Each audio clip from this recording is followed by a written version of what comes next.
Our next presentation is New DEA Regular Hospital Visits, Experience, Best Practices, and More, presented by Dr. Ryan Birk and Dr. Brian Mann.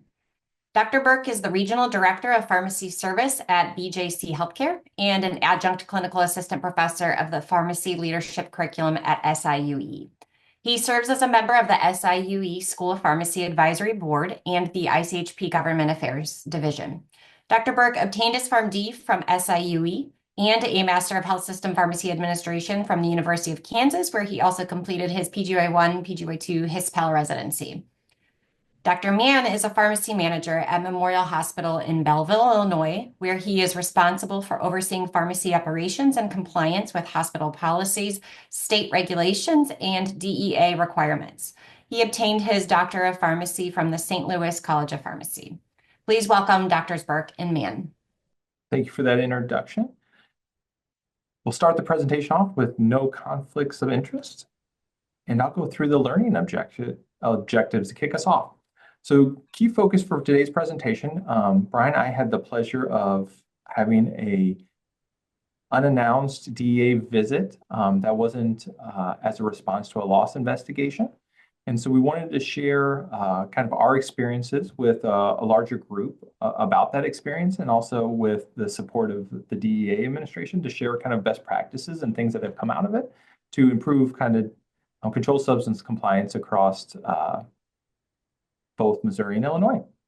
So we're going to talk about key reasons for DEA inspections, really go through the types of records required for compliance, appropriate procedures when a DEA inspection initiates, and kind of walk you through that process, and then kind of bring it all together in kind of a comprehensive plan to maintain and organize required elements for DEA compliance.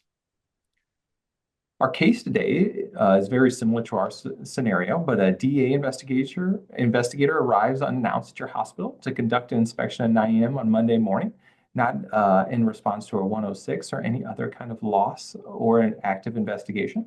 The investigator presents you with a notice of inspection, or DEA Form 882, and explain the purpose of the visit. And I'll have Brian kind of kick off all the documentation. Morning, everybody. Like it was said, my name's Brian Mann, and I got to be involved in the DEA investigation. And it happened right before Christmas, so not really the Christmas gift I was wanting last year, but we got through it. And like Ryan said, we wanted to share with everybody here in case it does happen to you, because it does catch you off guard, kind of why they do it and what you need to have ready to go for when they're there. So as this slide says, the DEA investigation assignments, the central office or headquarters is what determines where these investigations are going to happen. And that's from U.S. Code 21880B and from the Controlled Federal Regulations 131603.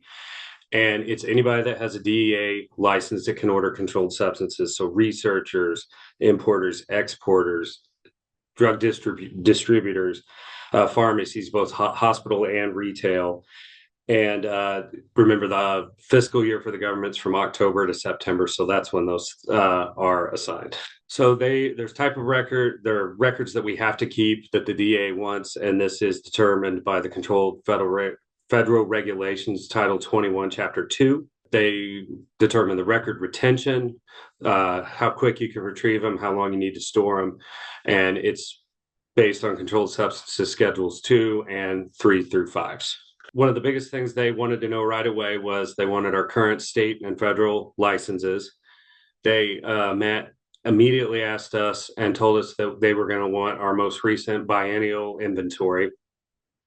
And this was the last inventory that we did, and then specifically focusing on the controlled substances. And so when they showed up, we had 2 teams, and we had to go to our automated dispensing cabinets, depending on the drugs that we picked. And they went through our vault and C2 safes. They also wanted to know for any reverse distributors like Inmar, if you use that or whatever you use, even though it was out of our inventory, they still wanted a count of that. So that was one of the things that we learned. And then they wanted the inventory date and time of your last inventory marked beginning of business and end of business. As I said, they wanted the beginning and close of business. They were very much, that was a learning point for us. They could have written us up for that, but they wrote it as a corrective action on site because we were able to do that. They wanted the name and form of all the drugs, 500 milligram tablet, capsules, units per those containers. And this is guided by the Controlled Federation number and United States code that I have listed there. And as we all are probably very diligent in doing, is just maintaining accurate records for our controlled substances. They wanted to look at all our reconciliations if we had destruction, loss. They looked at our 222 forms and our CSAUSs for the last 2 years. They looked at our invoices and all our distribution records. So make sure that you have all those up to date and as accurate as possible if they do show up. For dispensing and prescriptions, as we all know that you have to have certain requirements for every prescription, but this is what they were looking for some of our orders: the date, providers, patient's name, full address. And for prescriptions, that's basically mainly retail and hospital. It's a little bit different. They looked at our practitioners, made sure their names and DA numbers were up to date, the drug, name, strength, and dosage form, and quantity and directions, and then number of refills. That's for our retail folks.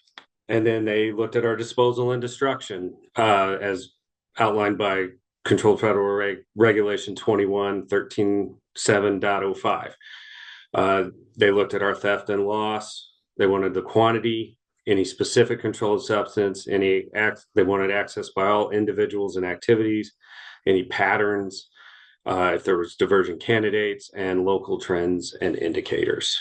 They looked if we did report and wanted to remind everybody that if you have a loss, you should do it in 1 business day.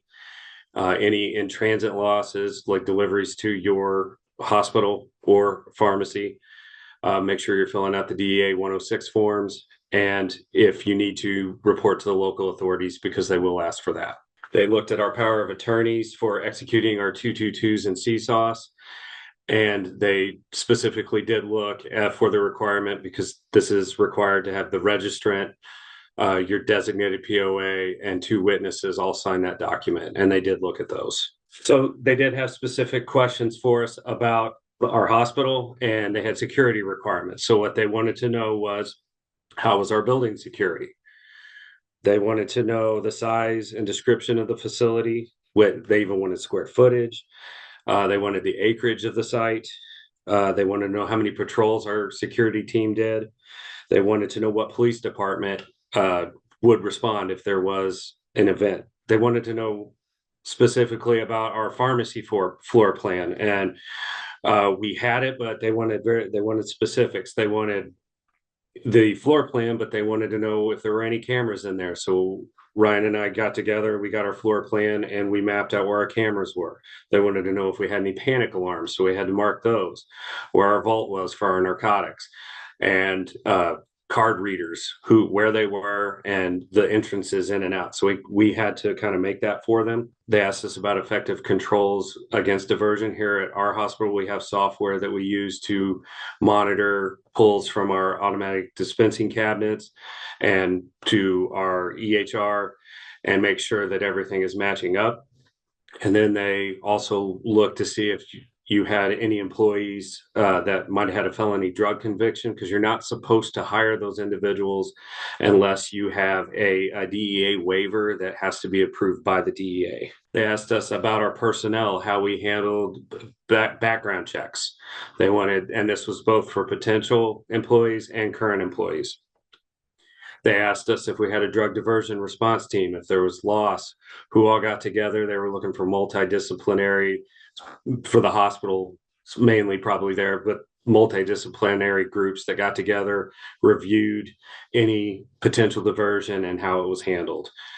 They asked us who all had access to controlled substances. So we had to get a list of employees that had access to the controlled substances in the automated dispensing cabinets. And then for our pharmacy personnel, we had to get copies of all Illinois licenses to them with the state verification that we can do on the website. We had to give them those as well. They also wanted to know about a hospital overview. They wanted our background, our history, corporate officers from our president to all our VPs. They wanted our board of directors list. They asked us for our articles of incorporation, pharmacy personnel with all our date of birth, job title, and license, and the total number of employees that we had.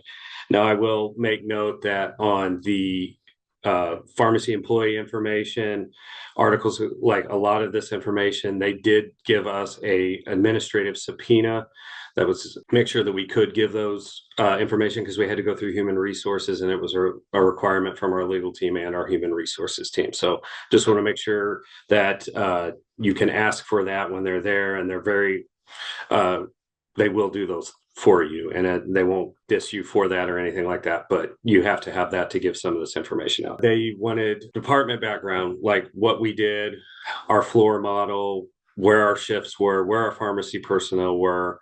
We had to give them any contracts that we had with our EMS team, what ambulances were. They wanted all those.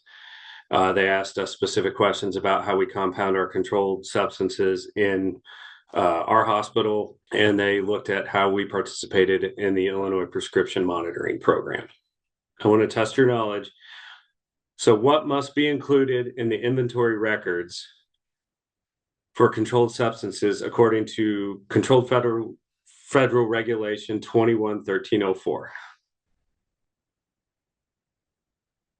All the above. These are items that you must have to the DEA when they come look at your records. Which of the following is not a criterion for significant loss of controlled substances per the Controlled Federal Regulation? Quantity of controlled substance, specific controlled substance, number of employees in the pharmacy, patterns over specific periods of time.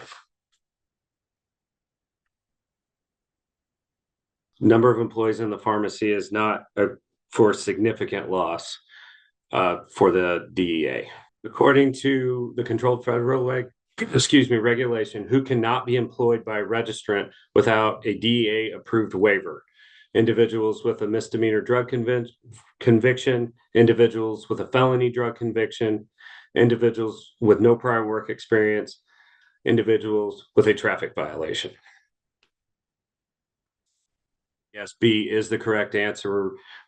You have to have a waiver approved by the DEA if you hire a employee with a felony drug conviction. All righty. With that, I'm going to kick it back over to Ryan for the next part of the presentation. Ryan did a wonderful job of kind of outlining all the documents we had to pull together, some on site, some required by regulation, some driven by the inspection. So I'm going to go through kind of the key elements of that visit. It was a multi-day visit, and so I'm going to give you kind of a list, a playbook on what you should experience as you go through the on-site visit. So the key steps when the individual arrives is notify key personnel. We notified our president, legal counsel, of course, and our senior leadership to know that the DA is in our building, and we'll be visiting various locations depending on what we're doing that day. Confirm that this was not an investigation as part of response, because they do use very similar templates related to investigations for losses or diversion that has been confirmed. They use a lot of those elements, and also Brian highlighted, they also do these regularly with distributors, manufacturers. So they use some of those elements that they typically use with those vendors in kind of our experience. They didn't match exactly during that time, but they said they're continuing to refine the tools for the hospital experience, since it is going to become more frequent and less frequent based on what they have seen be assigned to them every year. So really notify key personnel, verify credentials. Always the DEA inspectors that we had are usually very forefront with, providing their card, their credentials, the investigation documents. You do have the ability to review the scope of an inspection. So part of them visiting you will be a DA Form 82, and will actually outline the scope of the inspection, exactly what they will. It's a very generic form, so you still can ask questions.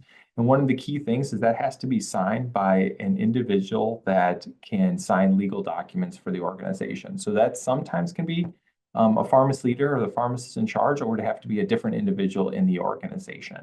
And that document can always be revoked at any time.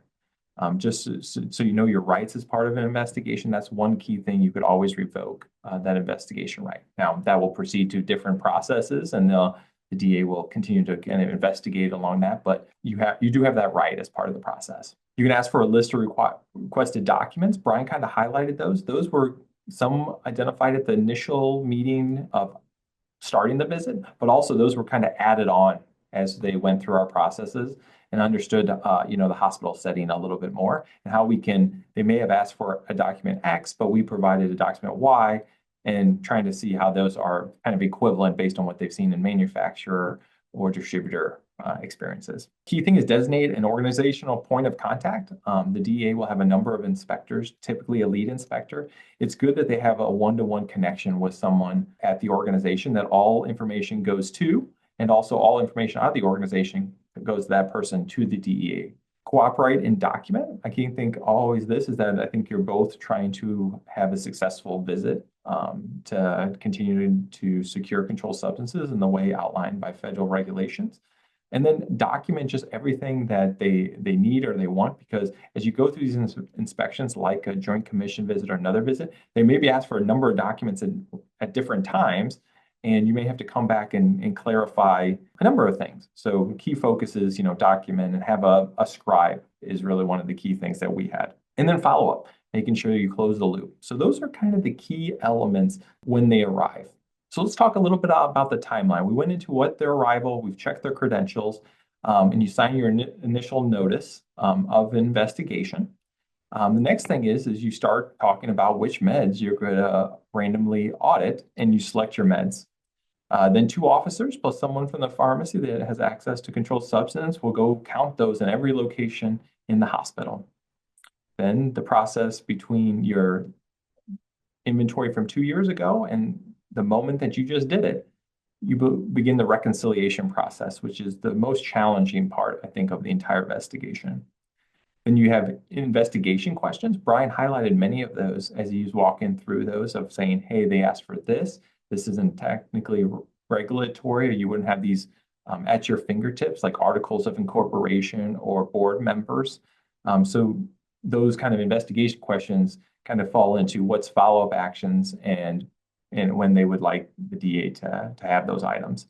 The investigator leaves, and then ultimately you'll have a scheduled closing session with them. Typically, you have a pretty good idea how that closing session is going to involve at that moment, but until the report is ultimately approved, I think it's a little of a big question mark, I would say. So I'm going to go into each of those a little bit more in depth, highlight challenges, highlight some successes that we had, and hopefully gain some insight into that.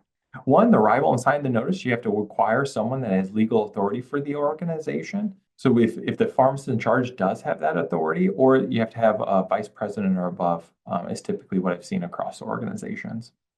Medication selection for inventory review. This is the first time we've ever had this experience, but the DEA investigator that came in will have a few selected from the ARCOS files, ones you have purchased, ones that are low utilization. They will have ones that are currently trending as being diverted or low utilization. They'll have a list of medications, typically with NDC, so they'll have an idea of which meds they want to audit in your services.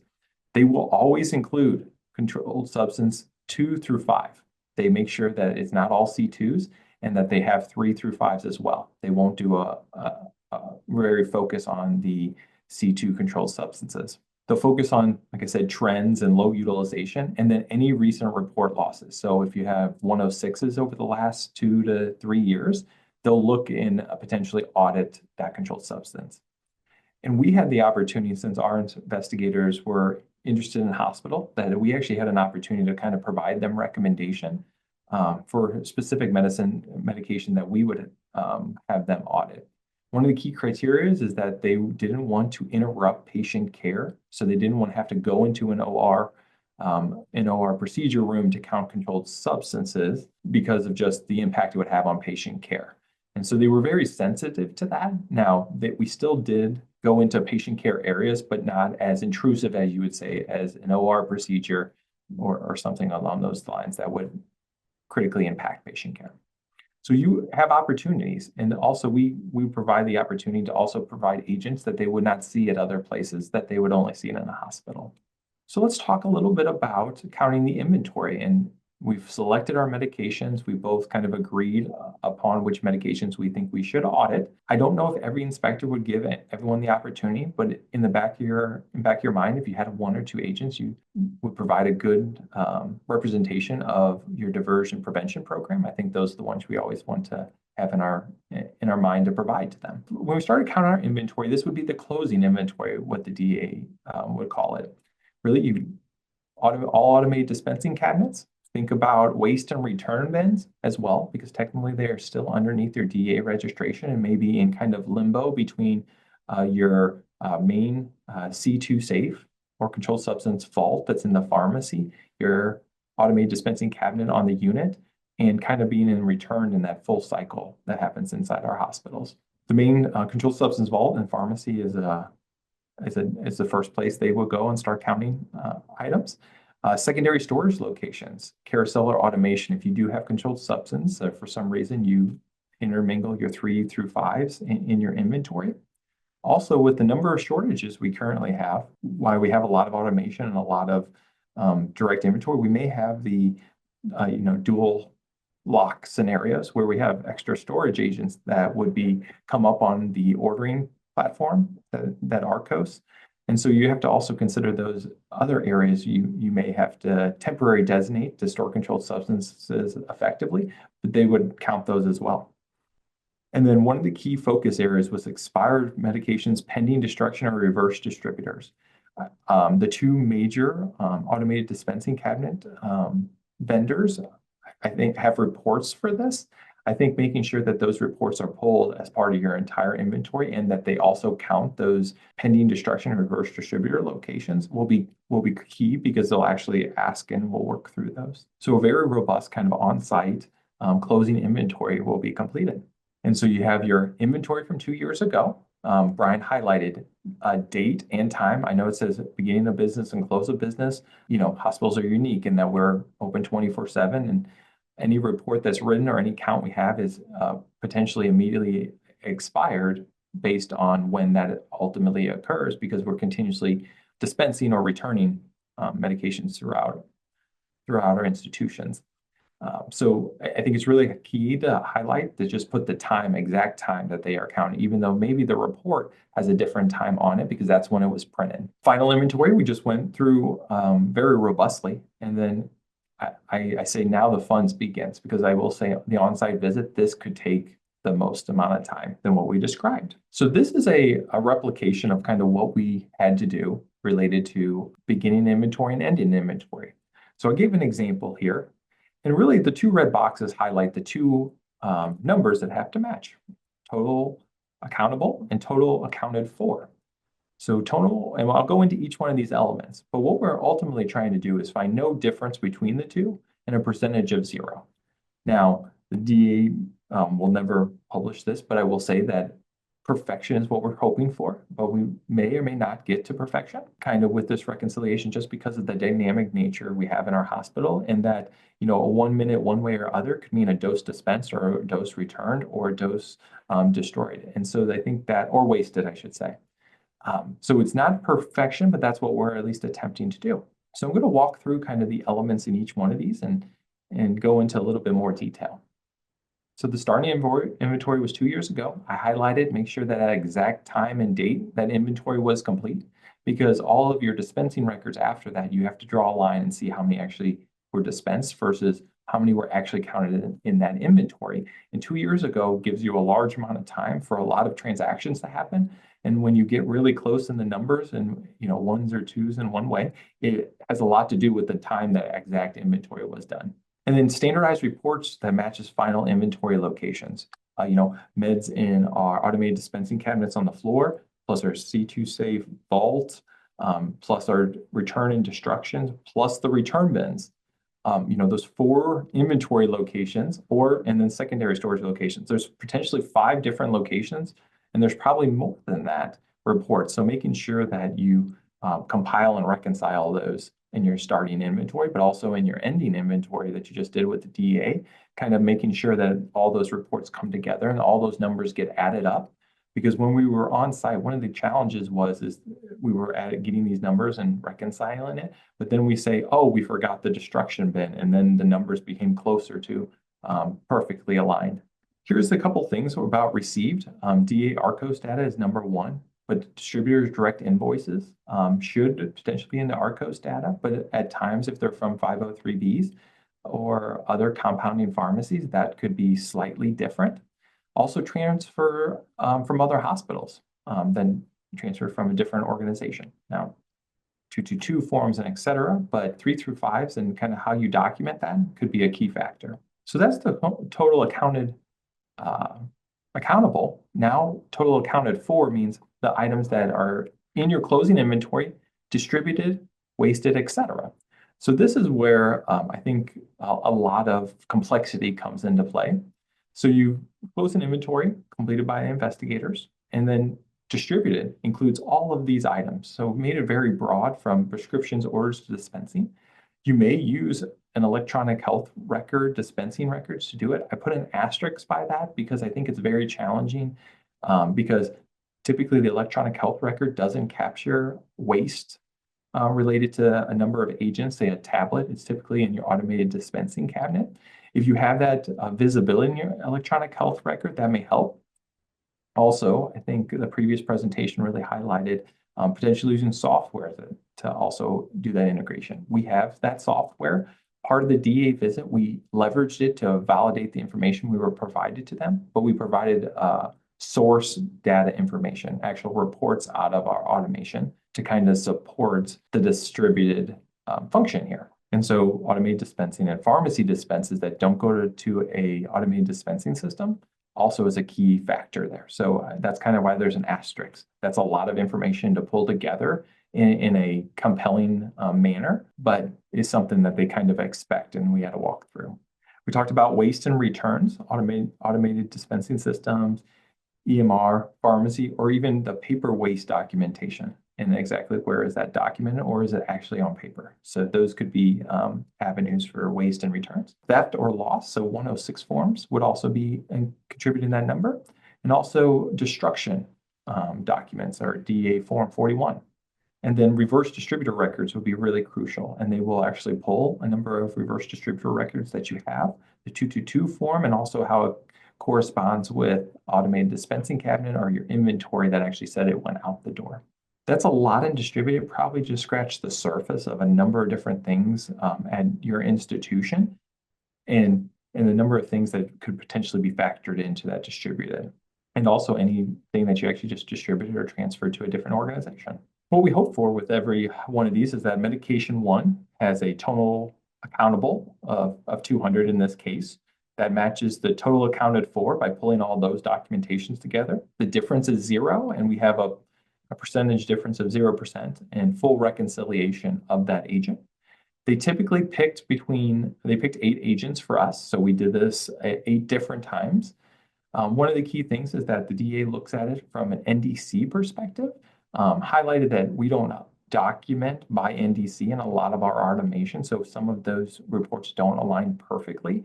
But we were able to walk through that and understand this one and that one, and to get kind of a reconciliation that we could complete this full exercise. So Brian highlighted a number of documents. Here's how the investigation questions went. So this is actually the 5 key categories that the DEA went through. So record keeping, they have a number of questions, security, et cetera. And so Brian highlighted the key documents that we provided. You'll see that some of those documents will overlap between some of these. And so, security and pharmacy security or personnel security or due diligence, you can see a lot of overlap related to this, really related to security and due diligence related to policy, handling responses, prescription monitoring program, and then company background. So I think if you have a controlled substance handling policy, it could impact record keeping, security, due diligence. So a lot of things we started to overlap with the exact same questions because of how we structure it to make it operationally efficient. So at this moment, we have, number of questions, and the inspectors are looking to exit, and then kind of what happens after they exit. So key thing here is just to outline all the required documents and reports that's still needed. Brian highlighted this. I want to double highlight it, I guess, is to clarify requested information needed an administrative subpoena. So our investigators really said, we're happy to go get administrative subpoenas for anything you would desire to have that for. So we had a list of required items, and just knowing we don't release our employee information and number information without significant justification and support from our legal and risk team, defining exactly how those words and help with the wording with those. Our DNA inspectors might have called it X, but we really needed to say Y so that they actually get the documents and the information they need. So be kind of the Rosetta Stone for what should be on that administrative subpoena, and actually use the exact language in your organization that would get them to the end product that they have. You can always attempt to propose a closing session date and time. I will say we were not lucky enough to schedule that because we had during the holiday season, and also that our inspector was actually going on vacation, and we had to provide many documents from investigation questions that they would need, which didn't need to be readily retrievable. The inspectors fully knew that. But proposing a date and time may be effective, or number of weeks, because I think senior leaders are always interested in when these investigations get closed out, and this gives some insight. For the DA, this is the key point, is for the DA, the on-site portion is 80% of their investigation time. And they kept saying that, like, oh, the on-site is about 80% of the investigation. But honestly, Brian and I spend probably 80% of our time around this DA investigation, retrieving all the required documents that they had, and also responding to all the questions that they have in kind of a manner. And we'll kind of go through a little bit more about what those questions are and then report back to them. We just couldn't send them documents. We also had to kind of provide some background, some additional details about our compounding practice, et cetera. So the closing session, our DA inspector was eager to complete this within weeks instead of months. Other organizations have heard longer timeframes for the closing visit, but includes DA investigators. They'll come on site again, and then organizational senior leaders. And what we've heard is that depending on the level of response or corrective action, additional individuals they require to be on from the DA perspective. We review all the required elements, again, a part of the investigation, and the documents provided in very great detail, and then highlight best practices, recommendations that they had, and opportunities in the report. And you can also kind of include what level of potential DA response with that. Is it going to be a letter of correction or some other, all the way up until, considering other fines or additional visits or corrective action? They won't tell you exactly where they will fall, but they will say this typically falls into this category, typically falls into that category. One key thing is the organization. They'll have the completed report. It'll be approved by their leader, but we'll never see the final report with the DEA that's filed. They don't give us a copy. It's not like the Joint Commission or other deeming authority related to that. And then you have the ability to ask any and all questions at this time. And Brian and I used this time to actually learn more about the process, understand kind of their perspective on things that we had the visit. We provided them documents, and going through all those documents again, it generated a lot of questions. And we thought it was a perfect time to understand exactly what they look like in the future, and kind of how they felt about us sharing additional information with others, and how we could support others through kind of these investigations to make them as seamless and streamlined as possible. So let's go back to our case. They visited us. We had a closing session. We did all of the right things. So we had no significant findings in our report, and learned best practices that were minor enhancements that we put into place. So let's do a quick test your knowledge question. What should be the first step when the DEA investigator arrives unannounced? Oh, wonderful. All of us got the correct answer that we should notify key personnel. Here's the next test your knowledge question. What's the key action to take during a DEA investigation to minimize risk? Correct, cooperate and document all interactions. So we'll move on to our third learning objective, and this is kind of where we try to pull it all together. What is the key, being on the DA visits, looking at all the regulatory compliance related to this and being kind of ingrained in this work most recently. This is kind of the takeaway messages that would prevent or reduce risk for your organization and your pharmacy if these elements were in place or you were actively kind of working towards those. I think the first key one is maintaining and verify that the necessary records are complete and available and readily retrievable. Creating a DA visit binder, now that they're become more frequent, is probably a good use of your time.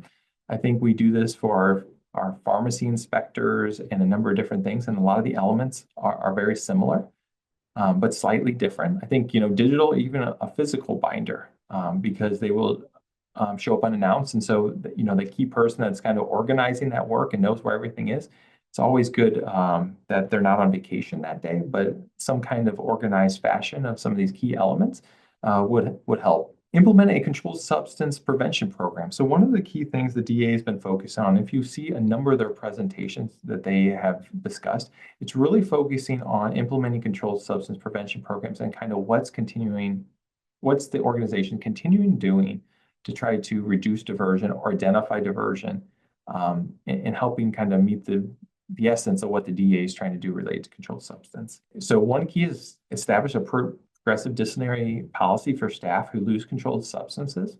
So I think one of the key things that the DEA has shown in how they have fined organizations is when they've seen a repeat controlled substance loss by individuals or a specific part of an organization, and it continues to happen without much corrective action and due diligence. And so really focusing on what's that disciplinary action. With the 106 documents, they'll actually say what corrective action was. And they really were looking at related to the employee or some other individual that was part of the loss. Develop a policy when to screen employees related to drug diversion.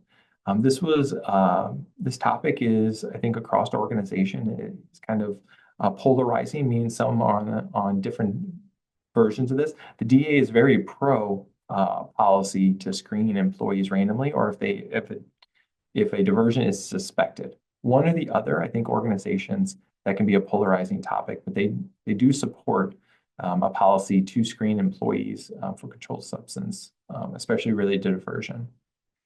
Conduct training on how to report misuse or abuse and recognize the signs and symptoms of abuse. So this recognizing signs and symptoms, our nursing team are very good at. But I think what it helps them is also if they have some training to recognize signs and symptoms. Our nurses are very good at identifying signs and symptoms of individuals and probably are better than some of our current automated reconciliation software that we have out there. And then ensure rotation of witnesses for controlled substance and discrepancy resolution. This is extremely difficult also inside of very small units that only have one or two individuals, but really kind of ensuring that the same individuals aren't documenting waste. That takes us kind of to our last three kind of key bullet points. One is ensure you have a drug diversion response and fully investigate incidents.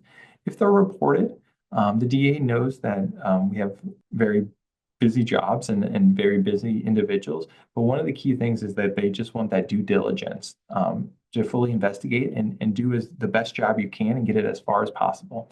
As you go down these investigations, sometimes they get a little challenging to actually figure out what happened, or if it's diversion, or if it's not diversion, if it's a practice issue.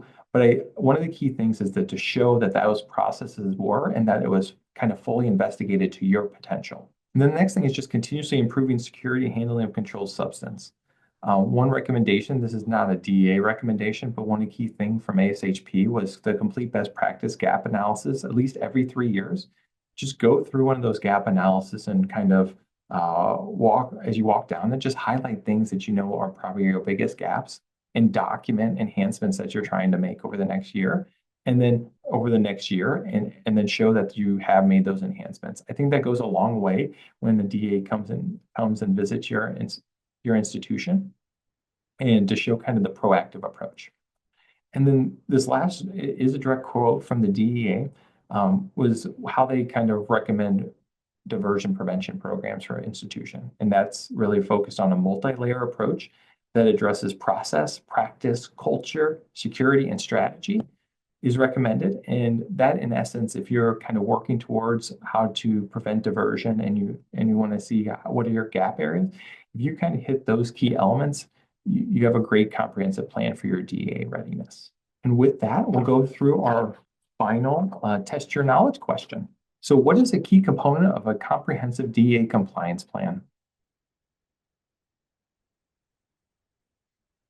Oh, wonderful. Continuous improvement process. And with that, Brian and I generated some questions for you today, and we'll hope to answer as many as we possibly can. Wonderful. Thank you for that awesome presentation. Lots of very relevant information for our attendees. And I see 5 questions submitted in the chat. I'm going to start from the first question we received. When selecting the medications, how specific can you be? For example, morphine versus morphine 2 milligram. We highlighted this, that the NDC is where they go to, so you can get as finite as you possibly want. So if you want the 2 milligram version, also if you want IV versus tablet, etc., those are all your choice to recommend. The DA may or may not accept those recommendations, but those would be the agents. You can get as finite as you want to. Not down to the NDC, but to the, say, dosage form drug, etc. And when they came on site for the hospital audit, did they also go to the health system outpatient sites on campus? We're lucky enough that we didn't have a retail location at that time. We will have them if they come visit us again. We will have that retail site. At our current site, the DEA registrations are actually 2 different for our retail site and our inpatient at many of our institutions. So in that case, that wouldn't be inside their scope of investigation, but that would be the first question I would ask them when they arrive, on which DEA license or DEA registration number they're actually auditing. So that would hopefully limit exactly where they could go. How long did it take to do each 2-year accountability? Was pharmacy with DEA the whole time?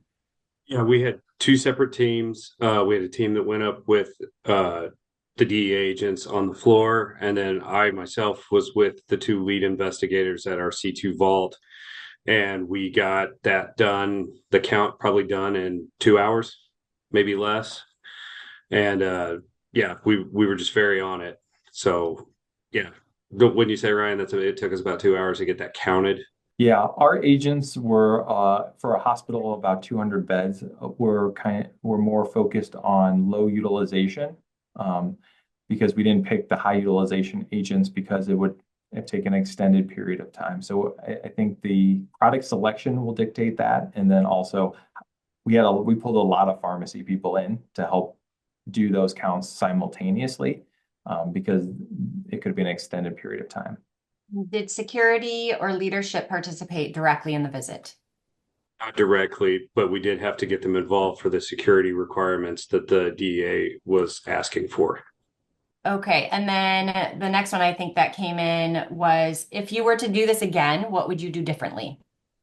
And it went pretty smoothly for us. So we'd have a better idea now of the documents that we needed to get and have them ready to go. So that wouldn't take as much time. Like I said, that's why we wanted to do this, to get everybody out there kind of what they were looking for, to make sure you have those in a document. So if they do show up, you can go to them, you have them, and it won't be as cumbersome to get all that together.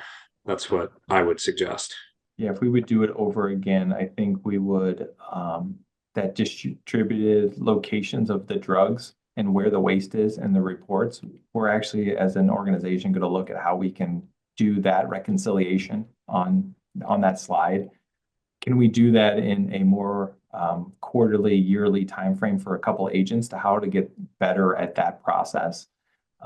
We knew the elements it was time intense to do, but how can we streamline that and also maybe do, mock examples of that across institution? Because that is the hardest part of it all. So that was what we would do again, is try to streamline that, how to get it more comprehensive. And then someone's asking, what's the reason for more of these kind of random visits, or is this routine to previous years? The DA won't give us insights on what that is. I've talked with a number of pharmacy leaders across Illinois, Missouri, and Kansas, and they've all heard the DA kind of echo this over the last 2 years, that they're going to pick more registrants that are hospitals and clinics to go visit, because they haven't historically done that. I don't know if that's an administration change or a focus on it, but they historically haven't audited hospitals without a loss, or a 106, or a theft of some type. And so this is kind of out, what Brian and I gleaned, could be inaccurate, but gleaned that the DC DEA office randomly has selected more hospitals than in the past and provided those to the investigators for them to execute every single year on their random selection. So we don't know why it's prompting. We just know they've talked about it for a number of years. So there's definitely been a trend for, I guess, multiple administrations to continue this process, which would impact many on the call. And you may have already covered this. I'm going to ask this question since it's out of order, but it goes with this. Do you know what prompted them to visit your institution? We were not given that information.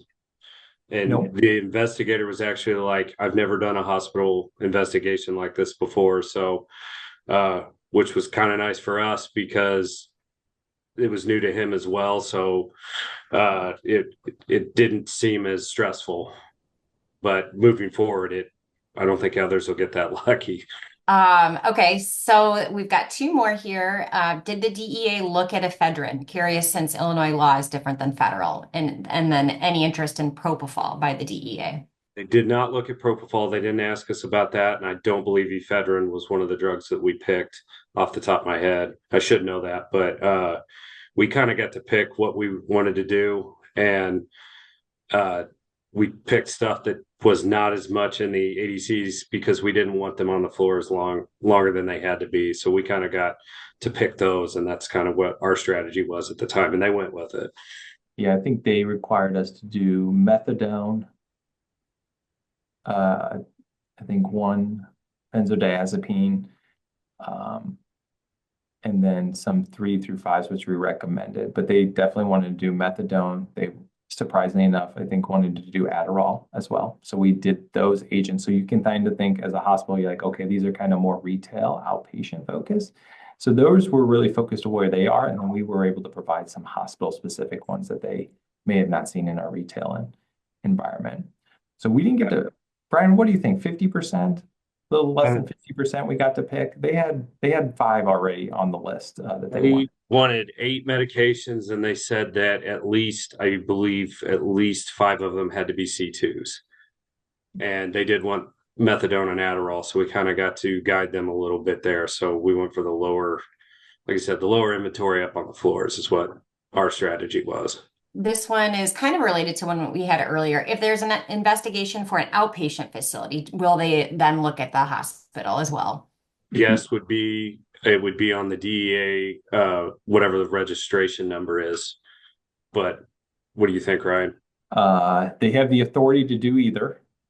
So I think that asking the question when they get there to define the scope, so the scope doesn't creep, would be a valuable ask at the very beginning, and then just focus on that DEA registration. But in essence, if they did see diversion for some reason in 1 or 2 areas based on what you provide them, they would happily go to both, I think, if they felt like that was an opportunity.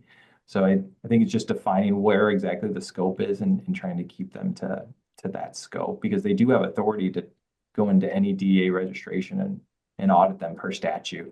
You just have to provide you pretty much an investigation notice and a subpoena, and then ultimately you're required to provide all those documentation. Did they ask any questions about handling of patient-owned controlled substances? I don't believe they did. Yeah, they didn't ask. And that could take us down a very unique journey of discussion on the recent DEA regulations related to that. So we did ask them about it, but they didn't provide much more guidance than what we've already seen in the public sphere related to, patients on med and not taking possession of them. And I think that's probably why the question came up.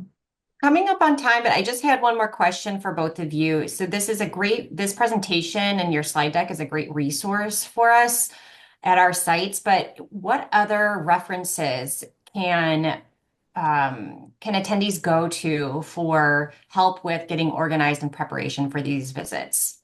So the references I have on this slide deck is from a DEA presentation they did, and that I found that very helpful in making this presentation, not only for this organization, but we had to present it for our healthcare system here.